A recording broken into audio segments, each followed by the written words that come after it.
Hi everyone, good to see you on YouTube.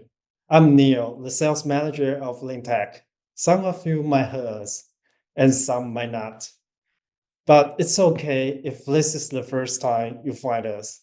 Linktech is a company who determine ourselves to help our clients to find the solutions to make their work easier or go smooth.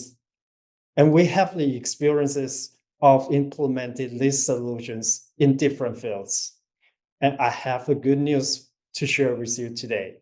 Consider it's the official announcement that Linktech becomes the distributor of Apis IQ software in Taiwan. Apis IQ software is a well-known system if you are running FMEA.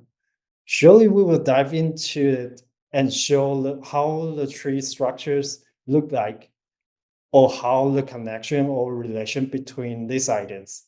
But first, I'm so happy to bring you Andy from Apis headquarters. Hi, Andy. Hi, It's Neil. our honor to have you here with us today. Would you mind to say hi to the audience and introduce yourself and Apis first? Neil, thank you, first of all. Thank you for being here. And yeah, please let me introduce myself. My name is Andreas Dietz, but everybody calls me Andy all over the world.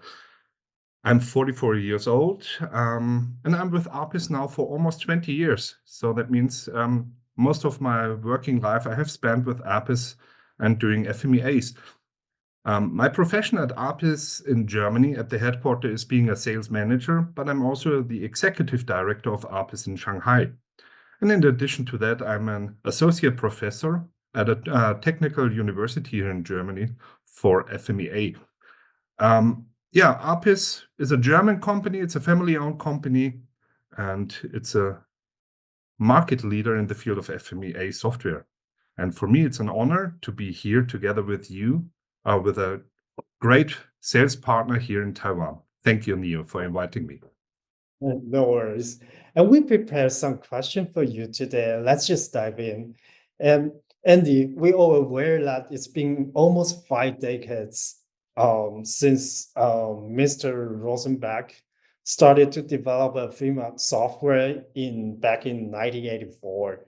And the first prototype was delivered in 1988. So people might have the concern about if the product can still catch up with the trend these days. Suffice it to say, we got tons of newborn products or some rising stars in the market. But why Apis? The answer is quite easy, because of the experience. We have 40 years of experience in the field of FMEA software. So that means we have major customers all over the world, customers who have a very, very deep impact on the industries, such as Bosch, Mercedes-Benz, BMW, Continental, Siemens.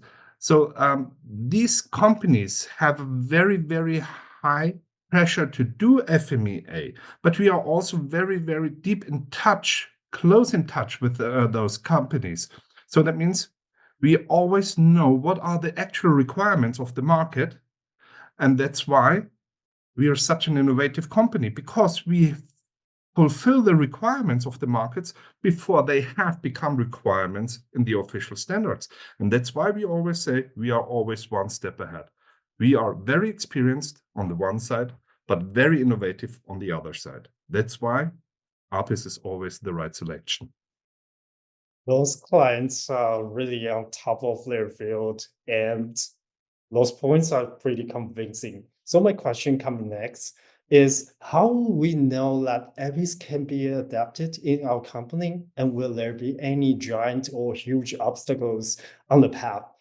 In your experience, how long does it take to get to fully adapted Apis IQ software in a company?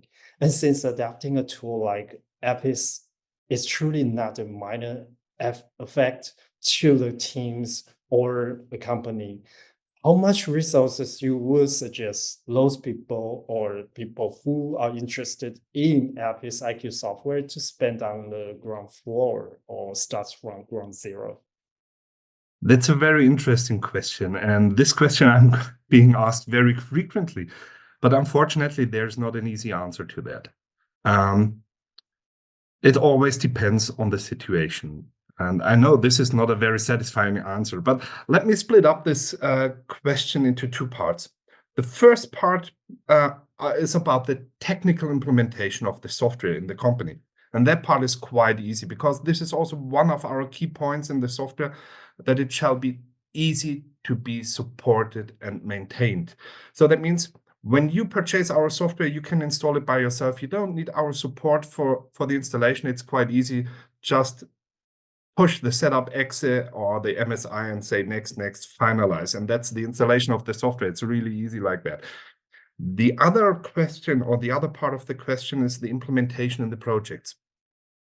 And that's depending on so many influencing factors. One, for example, is the support of the management. So how many resources will the management give the project to implement the FMEA? How easy can the people adapt to the methodology of FMEA? How easy can they adapt to a software that is capable of so many functionalities? So the answer, there is not a real answer to that. But what I can say is one of the most popular trainings that we sell is the so-called 2-in-1 training. So that means one day of the training is the methodology of FMEA. Then the second and the third part of the training is then the basic functionalities of the software. So that means after 3 days, the people usually have the basic knowledge to start doing FMEA. And what I always say is, as I was, a long time ago, was a sportsman, a football player, and if I have understood how to do FMEA, it can't be so complicated. Sportsmen are not the smartest guys. And that's, to be honest, a little bit true that those are not the smartest. But like I said, if I have understood how to do so, it should be quite easy for all the engineers out there. Football player, that's impressive. Speaking of methodology, so people who is looking or interested in ABCIQ software probably running Figma already. And is there any way that can help them to minimize the transferring or the switching period? This is also a question I would like to split up. One is the technical opportunity. Technically, we have the opportunities to import, for example, Excel FMEAs into our system under some certain requirements.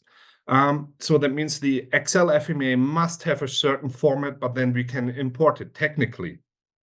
Also, other FMEAs or FMEAs from other systems can be imported via the XML import, for example. So technical, the answer is yes. But would I advise the people to do so? Let's say 90% no.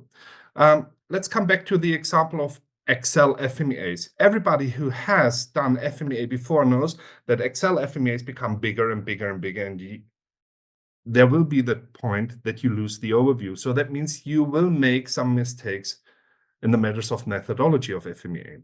And if you would import such an Excel FMEA, that means you would import those mistakes as well. But working with a software like ours, might let the people think that they can't make any methodological mistakes because the software supports you in the matters of the methodology. So if you started to doing the FMEA with our software, you wouldn't make such mistakes. But importing an FMEA from Excel means importing that FMEA, the methodological mistakes as well. And this is the reason why I would not advise the people to import FMEAs. So what I always say is, if you have Excel FMEAs, if you had them in the past and they were accepted and approved, keep them in Excel. But if you start a new FMEA, then start from the scratch in this software. It's not more work than you had in Excel, because the software will support you. But the quality of this analysis will be much higher compared to FMEA done in Excel. So that's why technically, yes, but not my advice to do so. Kind of put it that way, that's one of the reasons why having a partner in the local area is important. Like if you're running into importing your data in AB's IQ software and having some mistake and having a part in the local area, which can probably help you to solve the problems. Absolutely Okay. right. Oh, and Wise, I think our session is coming to an end, but I got one last question I would like to ask. Language support is one of the biggest concerns on implementing a new system or tool. And since both you and I are not a native English speakers, so does the people who is interested in our products. So if the user interface or the reports can be written in our own languages, that's truly a blessing.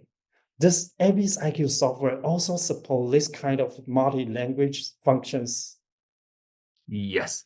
So, and it's not only one yes, it's two yeses. So that means we have to make a difference between the document language, so the content I'm creating. There, of course, we have many different languages available. So that means you could create your content in Chinese, and then later you could translate it into English, Spanish, French, whatever you want to. And the way to translate, you have two ways. One is manual translation, or the other one is that you could use an online tool, like, for example, Reverse or Microsoft Translate or DeepL. So if you have such an authentication code, you can implement it in our software, and then the software will support you in the translation as well. And on top, not only the document language is available in different languages, also the interface language. So that means our software itself is, for example, translated into Chinese, Japanese, Korean, and Taiwanese. So even to work with the software should be quite easy for all of us. Yeah, I think we just clear most of the concern that people might have when people just interested in AB's IQ software. And Andy, thank you so much again for joining us today and answer these questions. For the people who is watching this video, stay tuned to our next session. We will take a closer look of AB's IQ software. And if you like this video, don't forget to give us a like and subscribe us on YouTube. And share this video with your colleagues and friends. And please feel free to let us know what you think about today's session, or leave a comment below if you are interested in AB's IQ software. We will see you soon. This is Neil and Andy signing out. Bye-bye. Bye-bye.